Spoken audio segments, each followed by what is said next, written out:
Bismillahirrahmanirrahim. Assalamualaikum warahmatullahi wabarakatuh. Perkenalkan, nama saya Ananda Krota Ayun dari program D3 Farmasi. Di sini saya ingin menjelaskan apa itu asam amino, teman-teman. Nah, secara umum asam amino merupakan blok bangunan baik protein yang dibutuhkan oleh tubuh yang berfungsi dalam membangun jaringan otot dan mengatur sistem hormon, teman-teman. Oleh karena itu, mari kita bahas lebih detail mengenai tentang apa itu asam amino, teman-teman. Oleh karena itu, mari kita simak videonya.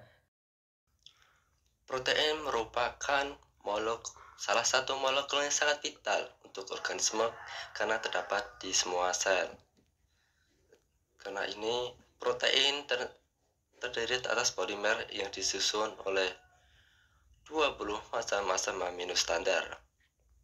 Rantai asam amino akan dihubungkan oleh dengan ikatan kekebalan yang spesifik, yaitu struktur dan fungsi ditentukan oleh kombinasi jumlah dan urutan asam amino. Kemudian sifat fisik dan kimiawi sangat dipengaruhi oleh asam amino penyusunnya. Dengan ini sifat fisik dan kimia dari suatu protein tergantung dari penyusun asam amino. Protein sendiri merupakan suatu rantai asam amino yang dibentuk oleh elemen karbon, hidrogen, nitrogen, dan oksigen. Hal ini terdapat 20 jenis asam amino. Rantai asam amino kemudian bergabung dan berlipat-lipat menjadi bentuk 3 dimensi. Nah, bila suatu protein dihidrolisis dengan asam, alkali atau enzim, akan dihasilkan campuran asam amino. Sebuah asam amino terdiri dari gugus amino, sebuah gugus hidroksil, sebuah atom hidrogen, dan gugus R yang terikatan pada suatu atom C. Adapun fungsi dari protein sendiri yakni sebagai katalisator, pendukung, cadangan, sistem imun, alat gerak, sistem transportasi, dan respon kimiawi. Biasanya kalau kimiawi itu biasa berupa enzim dan katalisator itu biasa enzim. Nah, di sini asam amino dibedakan menjadi dua, teman-teman, yaitu asam amino esensial dan non esensial. Apa itu esensial? Esensial merupakan asam amino yang tidak bisa diproduksi sendiri oleh tubuh, sehingga harus didapatkan dari konsumsi makanan.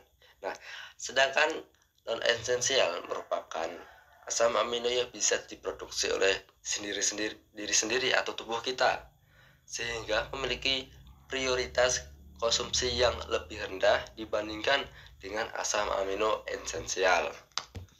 Asam amino memiliki molekul organik yang memiliki gugus karboksil dan gugus amino, yang mana pada bagian pusat amino terdapat suatu atom karbon asimetrik serta struktur senyawa. Asam amino yakni suatu atom C atau sentral yang mengikat secara kovalen, yakni mengikat semua gugus amino, gugus karboksil, satu atom hidrogen, dan rantai gugus alkil atau yang disebut R itu, teman-teman. Struktur asam amino sendiri yaitu atom C akan berikatan dengan gugus karboksil, gugus hidrogen, dan gugus alkil serta mengikat gugus amina. Gugus R atau rantai samping yang berada pada setiap jenis amino akan memberikan jenis yang berbeda-beda, sehingga gugus R akan menentukan jenis dari suatu asam amino, mulai dari struktur, ukuran, muatan elektrik, serta sifat kelautan di dalam air. Dan asam amino memiliki 20 macam asam amino yang disebut dengan asam amino standar, teman-teman. Nah, sekarang kita akan membahas tentang klasifikasi asam amino. Asam amino diklasifikasikan menjadi berdasarkan gugus R atau rantai sampingnya, teman-teman. Biasanya sifatnya seperti hidrofobik, hidrofilik, polar non-polar, atau ada atau tidak gugus terionisasinya. Nah, klasifikasi asam amino berdasarkan asam amino polar. Yang pertama, yakni memiliki gugus R yang tidak dapat bermuatan dan bersifat hidrofilik. Asam amino polar cenderung terdapat di bagian luar protein, Sistem ini berbeda dengan yang lain karena gugus airnya terionisasi pada pH yang tinggi, yakni pada pH 8,3, sehingga dapat mengalami oksidasi dan resistensi serta membentuk ikatan disulfid. Sistein tidak termasuk dalam asam amino standar karena selalu terjadi dari dua buah molekul sistem dan tidak dikodein oleh DNA. Contoh seperti serin, treorin, sistein, metionin, asparagin, serta glutamin. Selanjutnya yakni asam amino nonpolar, teman-teman. Yakni memiliki gugus R alifatik dan bersifat hidrofobik. Nah, semakin hidrofobik atau suatu asam amino seperti isolesia bisa terdapat di bagian dalam protein.